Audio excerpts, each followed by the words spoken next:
এতদিন হাতে টিএমসিতে ছিলাম, যতগুলা আছে তৃণমূলের কার্যকলাপ আমাদের ভালো লাগে না, পছন্দ লাগে না। আমার বাবা ঠাকুরদা করে আসছে তৃণমূল, এতদিনে দেখছি কোনোটাই খারাপ, মানে সবটাই খারাপ করছে ওরা, কোনোটাই ভালো হচ্ছে না।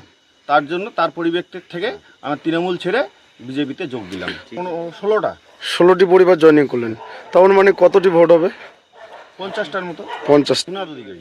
রঘুনাথ অধিকারী, ঠিক আছে। আজকে ভারতীয় জনতা পার্টির ধূপগুড়ি পশ্চিম মণ্ডলের মাগুরমারি 1 নং গ্রাম পঞ্চায়েতের 15/116 নং বুথের তৃণমূল কংগ্রেস থেকে 16টি পরিবারের প্রায় 50-এরও অধিক সংখ্যক ব্যক্তি পশ্চিমবাংলার তৃণমূল কংগ্রেসের যে দুর্নীতি, তৃণমূল কংগ্রেসের যে স্বজন পোষণ, এর প্রতিবাদে আজকে তারা ভারতীয় জনতা পার্টিতে যোগদান করলেন। আপনার নাম ও আমার নাম পরিচয়? পলাশ বসাক, ভারতীয় জনতা পার্টির ধূপগুড়ি পশ্চিম মণ্ডল কমিটির সভাপতি।